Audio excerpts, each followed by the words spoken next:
요한일서 5장 거의 마지막까지 왔습니다. 한 절 남겨놨는데 다음 주일에 그 마지막 한 절 하고 요한일서 강해를 마치도록 하겠습니다. 오늘 우리가 읽은 이 본문 요한일서 5장 18절, 19절, 20절 세 절의 말씀은 헬라어 원어 성경을 보게 되면 똑같은 단어로 각 절이 시작을 합니다. 우리 한글 성경은 그렇지 않아요. 번역을 하느라 번역을 보시게 되면 18절 보실 때 하나님께로부터 난 자는 다 범죄하지 아니하는 줄 우리가 아노라 이렇게 번역을 해놓았고요. 19절을 보면 또 아는 것은 우리는 하나님께 속하고 이렇게 시작을 하죠. 20절은 또 아는 것은 하나님의 아들이 이르러 이렇게 되는데 모두가 그 헬라어 원어를 보게 되면 오이다멘이라고 하는 같은 단어를 사용을 하고 있어요. 이 오이다멘의 뜻은 우리는 안다 하는 말이에요. 우리는 안다. 뭘 안다는 거죠? 뒤에 이제 나오는 거죠.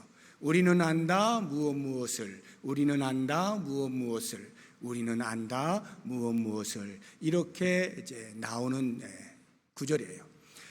사도 요한이 우연히 편지를 쓰다 보니까 그렇게 쓴 것이 아니고 의도를 가지고 고의적으로 일부러 이렇게 표현을 한 거예요. 우리는 이것을 알고 있습니다. 우리는 이걸 알고 있죠. 하고 반복적으로 강조를 하고 있는 거예요. 왜냐하면 이미 요한일서 처음 시작할 때 소개를 해드렸던 그 당시에 이단들, 교회를 어지럽히던 거짓 교훈들인 영지주의, 이 영지주의의 핵심이 영적 지식이거든요. 예수는 육체의 몸을 입고 있었기 때문에 우리의 구원자가 될 수 없다. 그래서 영적 지식을 획득해야만 구원을 받을 수 있다. 이것이 영지주의자들의 주장이었거든요. 그래서 그 영적 지식, 특별한 사람들에게만 주어지는 그 영적 지식이 얼마나 허망한 것이고 무가치하고 무의미한 것인지를 사도 요한이 여러분 우리는 이거 알고 있죠. 이거 알고 있습니다. 이거 알고 있죠. 하면서 그 알고 있는 것을 그들에게 들려주면서 이것만 분명히 붙잡아도 우리의 기독교 신앙에는 조금도 지장이 없습니다. 저런 헛된 소리에 귀를 기울여선 안 됩니다. 이 말을 하기 위해서 오이다멘, 오이다멘, 오이다멘, 우리는 이것을 알고 있습니다. 이것을 알고 있죠.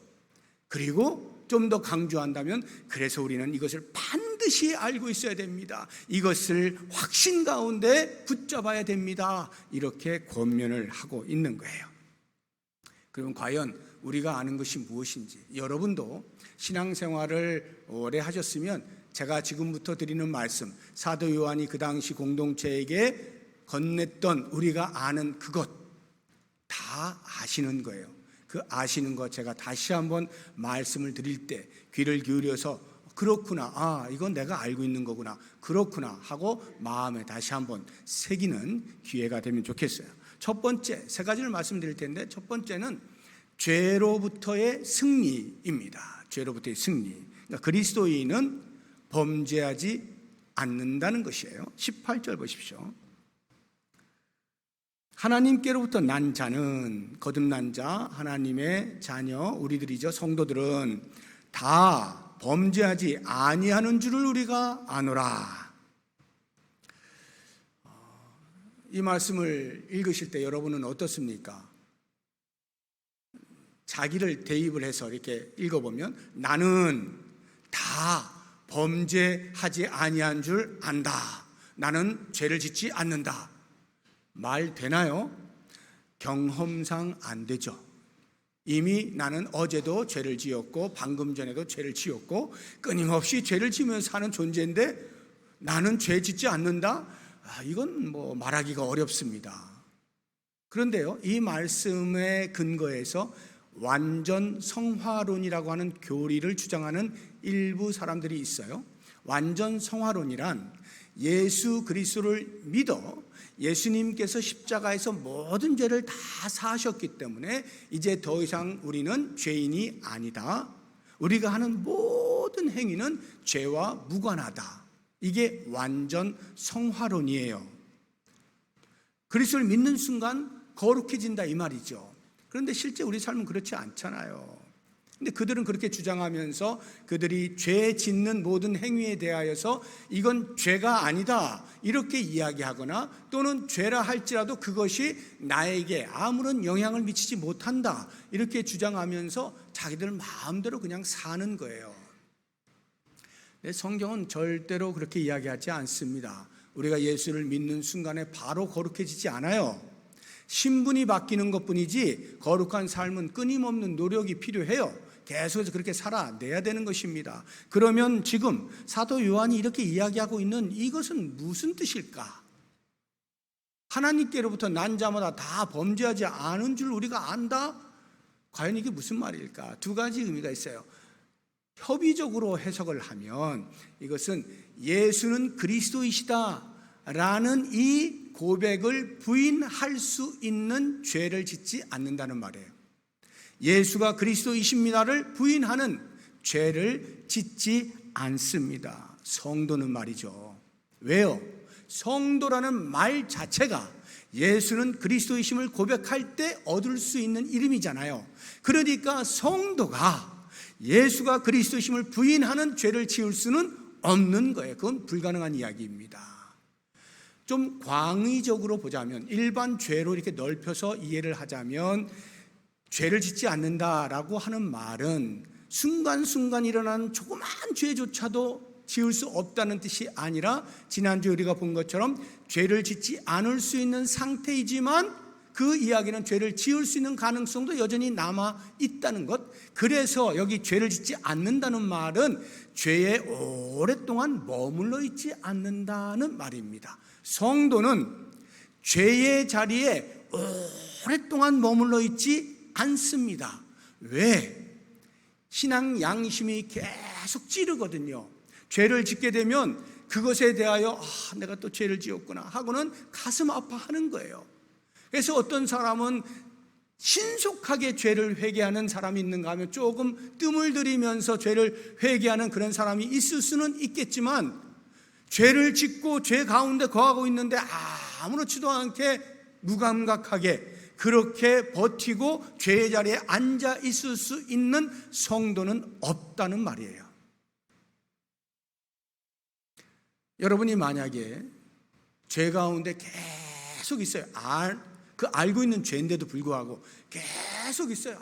아무 신경 안 쓰고. 제가 분명히 말하는데 성도 아닙니다. 성도는요, 가슴이 찔리게 되어 있어요. 몸부림을 치게 되어 있어요. 그래서 어떤 형태로든지 가슴 아파하고요, 죄를 해결하고자 하는 애씀이, 그러한 몸부림이 있게 마련인 것입니다. 왜 우리가 그것을 알 수 있느냐 하면, 협의적이든 광의적이든 말이죠, 이 죄에 관련해서 예수님께서 우리를 지켜주신다고 약속을 하시거든요. 18절 뒷부분을 보세요. 하나님께로부터 나신 자가 예수님입니다. 예수님이 그를 지키심에 악한 자가 그를 만지지도 못하느니라. 네. 사탄이 우리를 죄 가운데 계속 머물러 있도록 예수님이 놔두시지 않는단 말이에요. 우리의 양심에 계속 호소를 하면서 깨어나게 만드신다는 거죠. 지키시는 예수님이 계시기 때문에 우리는 예수님을 그리스도라 고백하는 이 부인을 하지 못하게 하실 뿐만 아니라 죄에 오랫동안 머물러 있게 하지도 않으신다는 것을 알 수가 있습니다. 이 지켜주심, 예수님의 지켜주심을 이제 죄와 관련하지 말고 일반적으로 이렇게 보면요, 이것은 성경 전체의 사상이에요. 신약 시대뿐만이 아니라 구약 시대에도 지켜주시는 하나님을 우리는 얼마나 많이 만나볼 수 있는지 몰라요. 대표적으로 한 구절만 보게 되면요, 하나님께서 당신의 백성들을 지켜주신다 하는 이 사실을 알고 성전으로 올라가는 순례자가 그 하나님을 노래하는 시가 있어요. 시편 121편이 그 시인데 한번 소개해 드리도록 하겠습니다. 내가 산을 향하여 눈을 들리라. 나의 도움이 어디서 올까? 나의 도움은 천지를 지으신 여호와에게서로다. 여호와께서 너를 실족하지 아니하게 하시며 너를 지키시는 이가 졸지 아니하시리로다. 이스라엘을 지키시는 이는 졸지도 아니하시고 주무시지도 아니하시리로다. 여호와는 너를 지키시는 이시라. 여호와께서 내 오른쪽에서 내 그늘이 되시나니 낮의 해가 너를 상하게 하지 아니하며 밤의 달도 너를 해치지 아니하리로다. 여호와께서 너를 지켜 모든 환난을 면하게 하시며 또 내 영혼을 지키시리로다. 여호와께서 너의 출입을 지금부터 영원까지 지키시리로다. 지키시는 하나님. 신약으로 넘어오면요, 예수님께서 당연히 우리를 지키시죠. 사도 바울이 로마 감옥에 갇혀서 이제 마지막 생명이 다해가는 그 순간에 말이죠, 주변을 돌아보니까 갑자기 아무도 없는 거예요. 재판정에 서는데 자기 혼자 외롭게 있는 거예요. 그럼에도 불구하고 나는 외롭지 않다, 그들을 책망하지 않는다. 왜냐하면 예수님께서 항상 내 곁에 계셔서 사자의 입을 막아주셨기 때문이다. 그 사자의 입에서 건져주셨기 때문에 이런 고백을 하거든요. 우리 디모데후서 한번 보겠습니다. 4장 16절 이하인데요, 내가 처음 변명할 때에, 여기 변명한다는 것은 재판석에 서서 이 말이에요. 나와 함께 한 자가 하나도 없고 다 나를 버렸으나 그들에게 허물을 돌리지 않기를 원하노라. 주께서 내 곁에 서서 나에게 힘을 주시면 나로 말미암아 선포된 말씀이 온전히 전파되어 모든 이방인이 듣게 하려 하심이니 내가 사자의 입에서 건짐을 받았느니라. 주께서 나를 모든 악한 일에서 건져내시고 또 그의 천국에 들어가도록 구원하시리니 그에게 영광이 세세무궁토록 있을지어다. 아멘. 예수님이 언제나 곁에 계셔서 지켜주시는 거죠. 사도 바울만 지켜주시나요? 우리 모든 성도들을 예수님이 지켜주시는 겁니다. 그런데 이 지켜주심의 개념이 이제 죄와 관련해서 우리가 이해를 할 때에, 죄를 짓고 있는 우리 인간을 주님께 지켜주신다는 말은 누군가가 우리에게 끊임없이 죄를 짓도록 부추긴다는 말이겠죠. 누구겠어요? 사탄이죠. 사탄이 끊임없이 우리를 죄 가운데 빠지게 만든단 말이에요. 그래서 이 죄가 사탄과 밀접한데 우리가 알아야 될 것은, 사탄이 할 수 있는 것은 위협하는 거예요. 으르렁거리거나 또는 유혹하는 것, 여기까지만 할 수 있어요. 사탄은 절대로요, 우리의 목을 강제로 붙잡고 죄의 자리로 끌어다가 앉힐 수 있는 힘이 없어요. 왜냐하면 이미 그 힘은 예수님이 십자가에서 돌아가실 때 대속의 사건을 통하여서 잃어버렸기 때문이에요. 그나마 남아있는 것 가지고 하는 게 위협하는 것이고 유혹하는 거예요. 그래서 십자가의 그 대속 사건이 그렇게나 위대한 겁니다. 얼마나 위대한지 예수님의 입을 통해서 한번 들어보겠습니다. 요한복음 10장 27절 이하인데요, 내 양은 내 음성을 들으며 나는 그들을 알며 그들은 나를 따르느니라. 내가 그들에게 영생을 주노니 영원히 멸망하지 아니할 것이요 또 그들을 내 손에서 빼앗을 자가 없느니라. 그들을 주신 내 아버지는 만물보다 크심에 아무도 아버지 손에서 빼앗을 수 없느니라. 나와 아버지는 하나이니라. 예수님 손에서 사탄이 결코 우리를 빼앗지 못해요. 빼앗아서 죄의 자리에 갖다 앉힐 수 없다는 말입니다. 이 사실을 너무나 잘 알고 있는 사도 바울이 이렇게 웅장한 고백을 하죠. 로마서 8장 35절 이하를 보시면, 누가 우리를 그리스도의 사랑에서 끊으리요? 환난이나 곤고나 박해나 기근이나 적신이나 위험이나 칼이랴. 기록된 바 우리가 종일 주를 위하여 죽임을 당하게 되며 도살당할 양같이 여김을 받았나이다 함과 같으니라. 37절, 그러나 이 모든 일에 우리를 사랑하시는 이로 말미암아 우리가 넉넉히 이기느니라.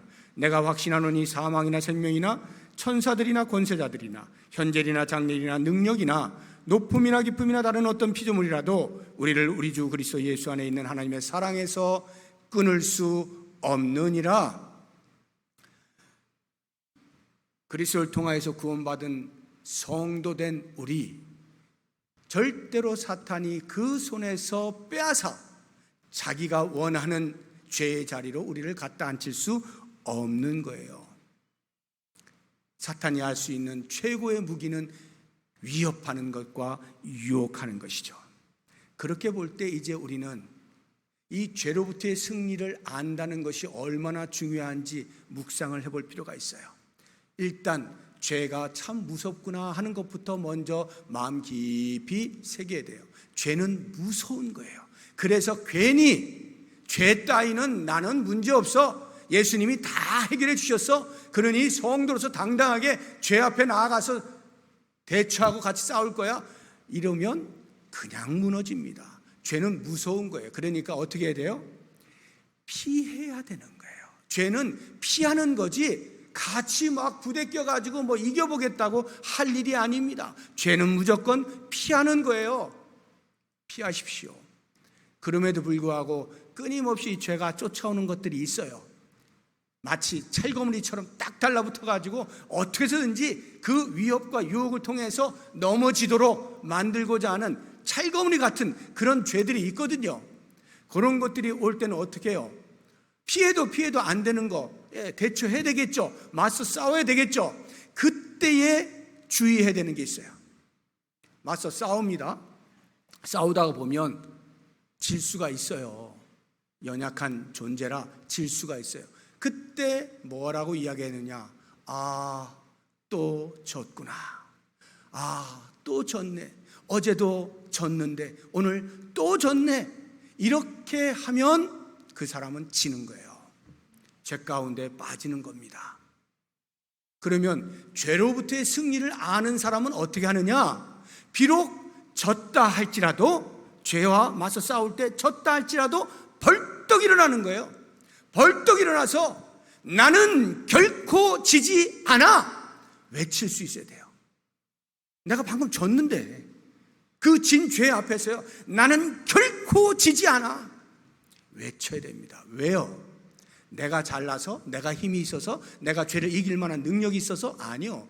나는 어차피 죄에 대해 지게 돼 있어요. 그 정도로 약해요. 사탄이요, 우리보다 훨씬 강합니다. 그래서 우리는 질 수밖에 없거든요. 그런데 우리가 지지 않을 수 있는 비결이 있잖아요. 뭐예요? 예수 그리스도 안에 있으니까, 예수 그리스도를 붙잡고 있으니까, 예수님이 우리를 지키고 계시니까 우리는 이길 수 있는 거예요. 그래서 예수님을 의지하여서 선포하는 겁니다. 사도 바울의 선포를 한번 보세요. 이렇게 하라고 하죠. 로마서 8장 1절 2절인데, 그러므로 이제 그리스도 예수 안에 있는 자에게는 결코 정죄함이 없나니 이는 그리스도 예수 안에 있는 생명의 성령의 법이 죄와 사망의 법에서 너를 해방하였습니다. 어느 누구도 그리스도 안에 있는 우리를 정죄할 수 없다는 사실 분명히 인식하고 선포해야 되는 거예요. 죄야 물러가라, 사망아 물러가라. 너의 쏘는 것이 어디 있느냐? 아무리 우리가 지고 또 져도 다시 일어나서 죄에 대하여 질 수 없다고 선포하는 것이 죄로부터 승리한 자, 그것을 아는 자가 할 수 있는 일이에요. 사랑하는 여러분, 우리는 끊임없이 죄와 함께 살아갑니다. 그때마다 어떻게 하고 계십니까? 오늘도 또 졌구나 자책하면서 시름시름거리면서 마치 영적인 영양실조 걸린 것처럼 말이죠. 그렇게 살아가시렵니까? 아니면 너는 나를 어떻게 할 수 없어, 예수 그리스도가 나를 지키고 계신다, 담대함으로 선포하며 사시렵니까? 여러분이 알고 있는 것, 그것대로 믿고 실천하시면 죄로부터 승리하는 경험을 날마다 하실 수가 있습니다. 두 번째로 우리가 알고 있는 것, 그것은 그리스도인의 소속과 신분이에요. 그리스도인의 소속과 신분. 19절을 한번 보시기 바랍니다. 앞에 보시면 또 아는 것은 우리는 하나님께 속하고, 이렇게 돼 있죠. 하나님께 속하고, 우리의 소속을 말하는 거예요. 이것을 영어 성경에서 어떻게 번역을 해놓았냐 하면 We know that we are of God, 이렇게 됐어요. of God, of가 뭐뭐에 속한, 이런 전치사예요. 하나님께 속한 것을 나는 안다, 이 말이에요. 그런데 이 소속이요, 하나님께 속한 소속이 다른 말로 표현하면 곧 우리의 신분을 나타내 주는 거예요. 우리의 신분이 뭘까요? 하나님의 자녀 아닙니까? 우리의 신분이. 그래서요, 영어 성경 가운데 NIV, 여러분이 많이 보시는 NIV라고 하는 영어 성경 번역본을 보시면 이렇게 의역을 해놓았어요. 아까 We know that we are of God이라고 하는 그 문장을 NIV에서는 We know that, 거기다가 children을 집어넣었어요. children, we are children of God, 이렇게 표현해놨어요. 그러니까 훨씬 더 정확하게 알게 해주는 거예요. 뭐 정확한 게 아니라 의역을 한 것인데 그게 그 뜻이라는 말이에요. 우리가 하나님께 속했다는 말이 무슨 뜻이냐? 하나님의 자녀의 신분이다, 이 뜻이라는 것을 NIV가 우리에게 알려주고 있는 것이죠. 그래서 이 소속과 신분의 변화에 대해서 사도 바울은 이런 식으로 표현을 해놓았어요. 골로새서에서 1장 한번 보겠습니다. 13절 이하인데요. 그가 우리를 흑암의 권세에서 건져내서, 우리가 원래 있던 자리가 흑암의 권세, 이 땅 사탄의 지배 아래 있던 거기에 있었는데 우리를 건져내사 그의 사랑의 아들의 나라로 옮기셨으니 그 아들 안에서 우리가 속량 곧 죄사함을 얻었도다. 예수 그리스도의 십자가의 대속 사건을 통하여서 우리가 하나님의 아들의 나라로 옮겨지게 되었다. 우리의 소속과 신분이 변화되었다. 사도 바울이 이렇게 우리에게 알려주고 있는 것입니다. 그래서 이제 우리는 이 사실을 아는 것을 통하여 과연 우리가 어떻게 살아야 될까 묵상을 해보면, 가장 먼저 주인이 바뀌었으니 바뀐 주인에게 충성을 다하는, 바뀐 주인을 섬기는 겁니다. 원래 우리의 주인이 어디였다고요? 사탄이었다고요. 사탄의 흑암의 권세 아래 있었어요, 우리가. 그래서 그 주인을 섬겨왔는데 이제 주인이 바뀌었어요. 예수 그리스도께서 우리를 거기서 건져내서 하나님의 나라로 옮겨주셨어요. 그래서 우리는 이제는 더 이상 사탄을 섬기지 않아요. 사탄을 주인으로 섬기지 않습니다. 예수 그리스도만을 섬기는 사람으로 바뀌는 거예요. 그래서 우리는 항상 고백하죠. 오 마이 로드, 오 나의 주님, 나의 구세주, 내 인생의 주인이시여, 이렇게 고백을 하는 것입니다. 그러면 고백만 하면 끝나나요? 아니죠. 주인이 원하는 대로 살아야죠. 주인의 다스림을 받아야죠. 주인을 따라 살아야 되겠죠. 그런데 사탄은 아주 폭군이죠. 우리를 못되게 굴죠. 죄의 노예로 삼아버리죠. 그런데 예수님은 그게 아니죠. 긍휼에 풍성하시죠. 모든 삶의 모범이 되시죠. 거룩을 보여주시는 분이시죠. 그래서 우리도 예수님을 주인으로 모시고 있기 때문에 우리도 거룩한 삶을 살아가야 하는 거예요. 로마서 6장이 우리에게 그것을 알려주고 있어요. 17절 이하를 보시면, 하나님께 감사하리로다. 너희가 본래 죄의 종이더니 너희에게 전하여 준 바 교훈의 본을 마음으로 순종하여 죄로부터 해방되어 의에게 종이 되었느니라. 너희 육신이 연약함으로 내가 사람의 이해대로 말하노니 전에 너희가 너희 지체를 부정과 불법에 내주어 불법에 이른 것 같이 이제는 너희 지체를 의에게 종으로 내주어 거룩함에 이르라. 주인이 바뀌었으니까요. 주인이 원하는 삶을 살아내야 되는 거죠. 사랑하는 여러분, 바닷가를 가면은, 바다에 가면 물고기들이 얼마나 많아요. 그 물고기들이, 살아있는 물고기는요 절대로 물결 흘러가는 대로 떠다녀 이렇게 떠내려가지 않습니다. 반드시 물을 거슬러 역경을 합니다. 거슬러 헤엄을 쳐요. 죽은 고기만 물결의 흐름을 따라 자기 몸을 맡겨요. 죽었으니 뭐 의지가 없잖아요. 그냥 가만히 있는 거예요. 그럼 물결 따라 그냥 흘러내려가는 거예요. 산고기는 절대로 그렇게 하지 않습니다. 우리가 예수 그리스도를 통한 영생을 얻었잖아요. 더 이상 죽은 자가 아니란 말이죠. 죽었을 때는요, 죽은 자로 사탄의 지배 아래 있을 때는요, 이 세상의 가치를 따라서 그냥 맡기고 순응하며 살아가는 거예요. 그런데 그리스도를 통한 영생을 얻게 되면서부터 이 세상에 대하여 거슬러 올라가는 존재가 되는 거예요. 더 이상 세상이 말하고 있는 가치와 철학 사조에 의지하여 삶의 방식을 따라 사는 존재가 아니에요. 거슬러 올라가는 살아있는 존재임을 꼭 기억을 해야 되고요.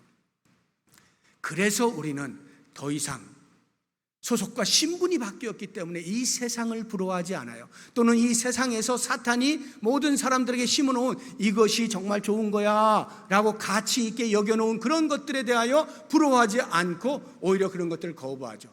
그리고 하늘을 소망하며 사는 존재가 되어버립니다. 이 땅에 가치 있는 것, 좋은 것이라고 여겨지는 것들이 보통 뭐가 있을까요?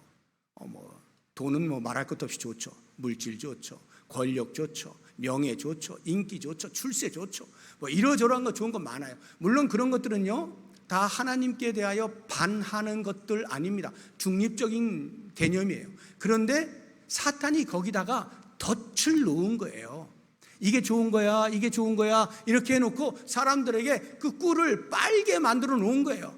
그래서 자기도 모르는 사이에 권력을 추구하다 보면 욕심이 자꾸 생기면서 다른 사람이 가진 권력보다 더 조금 높은 권력을 갖고 싶은 거예요. 다른 사람이 가진 물질보다 조금 더 갖고 싶은 욕심이 생기는 거예요. 그러면서 점점 예수님은 온데간데 없어지고 이것이 정말 좋은 거예요. 예수님은 눈에 안 보이시잖아요. 그러니까 가치 있는 거 그냥 머릿속으로 추상적으로만 여기고 당장 눈앞에 좋아 보이는 물질, 권력, 힘 있는 거 이런 것들을 움켜잡으려고 하는 순간에 이미 우리는 사탄의 덫에 걸려버리는 거예요. 그런데 우리의 신분과 우리의 소속이 이 땅에 있지 않은 것을 아는 성도는 거기에 휘둘리지 않는단 말이에요.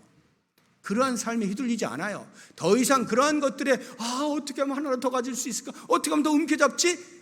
이렇게 하지 않아요. 오히려 그러한 것들을 내려놓고 하늘을 바라보는 거죠. 나의 소속이 어디에 있나? 내 신분이 무엇인가? 위를 바라보는 거죠. 천국의 시민권자로서 그렇게 사는 거예요. 마치 밭에 감추어진 보화를 발견한 사람이, 그 비유 아시죠? 그 밭 주인에게 가서 돈을 얹어주고 밭을 사버리잖아요. 왜? 그 안에 보화가 있으니까요. 근데 많은 사람들이 아이고 바보야 그 밭 그거 맹지야 맹지, 그거 쓸데도 없는 거야, 그걸 무슨 그렇게 엄청난 돈을 주고 사냐 이 바보야, 이렇게 욕을 할 때, 어리석다고 핀잔을 줄 때 어떻게 할까요? 기죽을까요? 주눅 들고 위축될까요? 아니죠. 아이고 모르는 건 너다야, 내가 괜히 샀겠냐 그거를. 그 보화의 가치를 모르는 사람들은 밭만 보고 멍청하다고 어리석다고 말을 할지 모르지만, 정작 그 밭에 숨겨진 보화를 아는 사람은 다 가진 사람 아니에요? 밭대기 그거보다 뭐 2배 3배 가진 사람 아무리 자랑해봐야 들려오지도 않습니다. 눈에 들어오지 않아요. 정말 귀한 것을 가지고 있기 때문에요. 천국 시민권자가 바로 그러한 사람이란 말이죠. 사람들은 모릅니다. 천국이 뭔지를 몰라요. 영생이 뭔지를, 그 가치를 몰라요. 예수를 알지 못하니까요. 그런데 이미 그 맛을 알게 된 우리들은요, 이 세상이 무엇을 가치 있다고 말을 해서 천국과 바꿀 거예요? 그거를 우리는 정말 가치 있는 것을 아는 사람으로 마땅히 이 땅에 눈을 두고 마음이 빼앗기는 삶을 살지 않고 저 천국을 바라보면서 그렇게 살죠. 그런데요, 이렇게 산다고 해서 혹시 오해하시면 안 됩니다. 그렇구나, 이 세상은 정말 별 볼 일 없는 것이구나 하고는 이 세상과 등지고 저 산속 깊은 곳에 가서 그나마 좀 높은데 하늘과 조금 더 가까운 데 가가지고 아주 주님과만 이렇게 살다가 가야지, 이렇게 혹시 오해하시면 큰일 납니다. 그건 불교의 불교. 세상에 더러운 것 안 보고 깨끗하게 내가 살 수 있지 않을까? 우리 그리스도교는 그렇게 살지 않습니다. 이 세상에 대하여서요, 우리가 세상으로부터 구별된 삶을 살았다라고 해서 그것이 세상과 등지며 살아야 된다는 말로 오해를 하면 안 된단 말이에요. 왜? 성경은 말하죠. 우리로 하여금 세상의 빛이다 소금이다 말해주고 있잖아요. 그래서 우리는 이 세상을 바라보고 무관심하거나 냉소적이 되거나 해서는 안 됩니다. 지극히 관심을 가지고 이 어두운 세상 구석구석을 돌아다니면서 빛으로 밝혀내야 되는 거예요. 유다서를 보면 이런 말씀이 나옵니다. 유다서 1장 20절 이하에, 사랑하는 자들아 너희는 너희의 지극히 거룩한 믿음 위에 자신을 세우며 성령으로 기도하며 하나님의 사랑 안에서 자신을 지키며 영생에 이르도록 우리 주 예수 그리스도의 긍휼을 기다리라. 어떤 의심하는 자들을 긍휼히 여기라. 그 다음 보시게 되면 또 어떤 자를 어떻게 하라고요? 불에서 끌어내어 구원하라. 또 어떤 자를 그 육체를 더럽힌 옷까지도 미워하되 두려움으로 긍휼히 여기라. 어떻게든지 불구덩이에 있는 사람들 외면하지 말고 건져내라는 거예요. 이것이 우리의 사명이에요. 그러니까 세상으로부터 구별된 자, 새로운 소속과 신분을 가진 자가 이 세상으로부터 구별되었다라고 해서 세상에 대한 책임이 없어지는 것이 아니라 오히려 하나님께서 우리에게 맡기신 사명을 따라서 불구덩이에 있는 사람들을 건져내는 삶을 살아야 하는 것입니다. 이것이 그리스도인의 소속과 신분을 아는 자가 살아내야 할 삶의 내용입니다. 마지막 세 번째를 보시게 되면 사도 요한은 말합니다. 그리스도를 통한 신지식을 너희가 안다, 이렇게 이야기하고 있어요. 20절 한번 보시기 바랍니다. 또 아는 것은 하나님의 아들이 이르러 우리에게 지각을 주사 우리로 참된 자를 알게 하신 것과, 여기 참된 자는 하나님이에요. 하나님을 알게 하셨어요. 누가요? 예수님께서 우리에게 지각을 주셔서 하나님을 알게 하셨어요. 신지식을 갖게 하셨다, 이 말이에요. 어떻게 갖게 하셨을까요? 예수님이 육체의 몸을 입고 이 땅에 직접 오심으로써 우리에게 신지식을 전해 주십니다. 요한복음 1장 18절 보시면 본래 하나님을 본 사람이 없으되 아버지 품속에 있는 독생하신 하나님이 나타내신, 예수님께서 육체의 몸을 입고 내려오심으로써 아까 우리가 본 말씀 보면은 예수님과 하나님은 하나이시니라 이렇게 말씀하고 있잖아요. 그 하나이신, 보이지 아니한 영이신 하나님을 육체로 오셔서 예수님께서 보여주시는 거예요. 이렇게 육체로 보여주시는 것뿐만 아니라 당신이 말씀하시는 것을 통하여, 행동하는 것을 통하여, 기적을 통하여 하나님이 어떤 분이신 것을 알려주시고, 무엇보다도 인간을 향한 사랑을 베푸시는 것을 통하여서 하나님이 어떤 분이신 것을 우리에게 알게 해주시는 거예요. 그래서 우리는 예수 그리스도를 통하지 않고는 하나님을 아는 지식을 획득할 수 있는 길이 전혀 없습니다. 그렇게 보면 구원이 하나님께로부터 나오는데, 영지주의자들이 이야기하기를 영적인 지식을 얻게 되어지면 구원을 얻는다라고 하는 이 말, 그들도 하나님은 인정하는 것이죠. 그러나 예수를 부인하잖아요. 예수가 그리스도이심을 부인하잖아요. 그러니 그리스도를 부인하면서 하나님을 안다, 영적인 지식이 온다, 거짓말인 거죠. 예수 그리스도를 통하지 않고는 하나님을 아는 지식을 얻을 길이 없어요. 오직 그리스도를 통해서만 우리는 신지식을 얻게 되어지는 거예요. 그러면 우리가 하나님을 안다는 것이 왜 중요하냐? 신지식을 갖는 게 왜 중요하냐? 당연히 영생이 거기에서 나오기 때문에 그렇습니다. 요한복음 17장 3절 보시면 영생은 곧 유일하신 참 하나님과 그가 보내신 자 예수 그리스도를 아는 것입니다. 하나님을 아는 것, 거기에 영생이 있는 거예요. 모든 영생의 출처가 하나님이시잖아요. 그러니까 하나님을 알아야만 하는 거예요. 영생을 얻기 때문에만 하나님을 알아야 합니까? 아니요, 또 있어요. 우리의 삶의 성숙을 위해서도 하나님을 알아야 합니다. 우리의 신앙의 성숙, 자라남, 예수를 믿자마자 거룩해지지 않는다 그랬죠? 점점 거룩을 향하여 나아가는 그 성숙, 이것은 하나님을 얼마만큼 아느냐에 달려 있는 거예요. 예를 들어 보시죠. 하나님께서 말씀을 통하여 당신을 보여주실 때 온 인류를 향한 지극한 사랑을 나타내시지 않습니까? 그래서 잃어버린 한 영혼에 대한 안타까운 마음을 가지고 계시잖아요.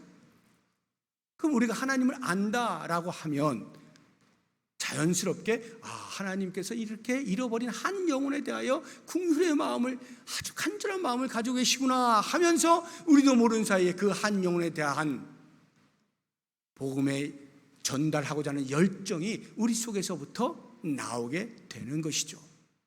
하나님은요, 우리를 구원하실 때 우리를 통하여 또 누군가를 하나님께로 인도하기 위한 목적을 가지고 계신다는 것을 말씀을 통하여 우리에게 알려주고 계셔요. 베드로전서 2장 9절을 보시게 되면요, 그러나 너희는 택하신 족속이요 왕같은 제사장들이요 거룩한 나라요 그의 소유가 된 백성이다. 이렇게 신분이 바뀌었단 말이죠. 그러면 이는 왜냐하면, 왜 그렇게 바꾸어 주셨느냐?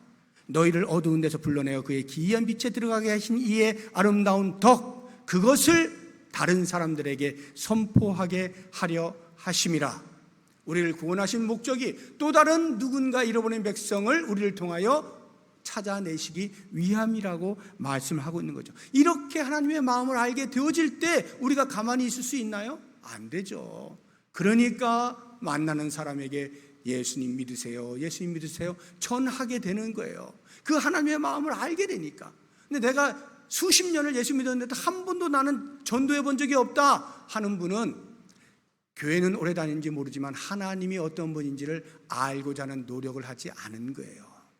하나님을 알아가면 갈수록 우리는 당연히 한 영혼에 대한 긍휼의 마음이 우리의 속에서부터 솟구쳐 오르는 것을 경험하게 되는 것입니다. 하나님께서 우리에게 복음을 전하는 도구로만 그렇게 우리를 사용하시나요? 아니요. 우리 자신 자체에도 대단한 관심을 가지고 계셔요. 그래서 흑암의 권세 아래 옛 모습을 가지고 이렇게 덕지덕지 죄와 함께 있던 그 더러운 모습을 하나님께서 계속해서 씻겨주시는 거예요. 깨끗하게 만들어주시는 거예요. 그래서 거룩한 삶을 살기를 간절히 원하시는 거예요. 이것이 우리를 향한 하나님의 마음이에요. 소원이에요. 그래서 우리는 더 이상 죄에 머물러 있지 않는 거예요. 하나님이 그걸 원치 않으신다는 것을 우리가 알게 되니까 어떻게 해서든지 몸부림을 쳐서 거룩한 삶을 살고자 애를 쓰게 되어 있는 것이죠. 우리 에베소서 한번 보겠습니다. 4장 22절 이하인데요. 너희는 유혹의 욕심을 따라 썩어져가는 구습을 따르는 옛사람을 벗어버리고 오직 너희의 심령이 새롭게 되어 하나님을 따라 의와 진리의 거룩함으로 지으심을 받은 새 사람을 입으라. 사도 바울이 이렇게 말하고 있는 이유를 아시겠죠? 하나님의 마음을 아니까요. 5장을 보겠습니다. 8절 9절인데요. 너희가 전에는 어둠이더니 이제는 주 안에서 빛이라. 빛의 자녀들처럼 행하라. 빛의 열매는 모든 착함과 의로움과 진실함에 있느니라. 거룩한 삶을 위한, 예수를 닮아가는 삶을 위한 끊임없는 노력이 하나님을 알면 알수록 우리에게 다가오게 돼 있어요. 그렇게 살게 되어 있단 말이에요. 그러니까 내가 오랫동안 신앙생활을 했는데도 불구하고 나는 똑같아, 옛날이나 다르게 하나도 없어 하시는 분은 하나님을 모르는 거예요. 하나님을 아는 자, 알아감에 있어서 지식이 점점 자라가는 사람들은요 절대로 그렇게 되지 않습니다. 죄가 얼마나 추악한 것인지를 알아가게 되어지고요, 그것을 떨쳐버리려고 애를 쓰게 되어지는 것이고요, 하나님의 거룩하심처럼 나도 거룩하게 살기를 몸부림치게 되어 있는 거예요. 이게 자연히 그렇게 되어 있어요. 하나님을 알면 알수록 말이죠. 그래서 하나님을 아는 지식, 신지식은 너무나 중요한 것입니다. 자, 지금까지 제가 사도 요한이 그 당시 공동체 성도들에게 우리가 이거 알고 있지 않습니까? 라고 말하는 것을 그대로 전달해 드렸는데 여러분 다 알고 계시는 거잖아요. 다 알고 계시는 거예요.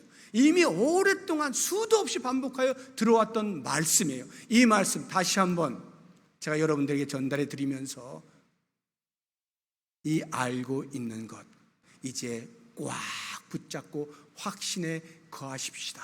확신에 거하십시다 말씀드리고 싶어요. 사도 바울이 디모데에게 간절한 마음으로 부탁했던 그 말과 같이 말이죠. 우리 디모데 후서 한번 보겠습니다. 3장 14절 보시면 그러나 너는 배우고 확신한 일에 거하라. 너는 내가 누구에게서 배운 것을 알며 배우고 확신한 일에 거하라는 거예요. 그 에베소 교회 당시에 디모데가 목회하던 에베소 교회에도 계속해서 거짓 교사들이 이런저런 말들을 하고 있으니까 사도 바울이 안타까운 마음에 목회하고 있는 디모데에게 말하는 거예요. 너는 배우고 확신한 일에 거하라. 네가 지금까지 들은 것 복음 꽉 붙잡아야 돼. 흔들리면 안 돼. 거짓 교사들의 그런 말들 흔들리면 안 돼. 네가 흔들리면 성도들 다 무너진다. 사도 바울이 간절한 마음으로 이야기하는 거예요. 사랑하는 성도 여러분, 배우고 확신한 일에 거하십시오. 지금까지 여러분들이 듣고 알고 있는 이 내용 다시 한번 가슴 깊이 새기시면서 이 말씀 붙잡고 믿음의 뿌리에서 흔들리지 아니하고 주의 나라에 이를 때까지 믿음의 승리를 하며 살아가는 우리 모든 성도님들 되시기를 주의 이름으로 축복합니다. 기도하겠습니다. 하나님 아버지, 예수 그리스도를 통하여서 우리가 죄에서 해방된 자임을 잊지 아니하고 하나님 나라의 하나님의 자녀로 살아가는 존재로 무엇보다도 예수 그리스도를 통한 신지식의 알미, 우리의 삶을 어떻게 살아야 할지 도전할 때 말씀으로 들은 것 잊지 아니하고 지금까지 우리가 알고 배운 것 확신 가운데 거함으로 어떠한 거짓 교리에도 흔들리지 아니하고 견고한 믿음의 뿌리를 내려서 주의 다시 오시는 그날까지 믿음의 여정을 잘 마칠 수 있는 우리 모두가 되게 하여 주옵소서. 예수님의 이름으로 기도드립니다. 아멘.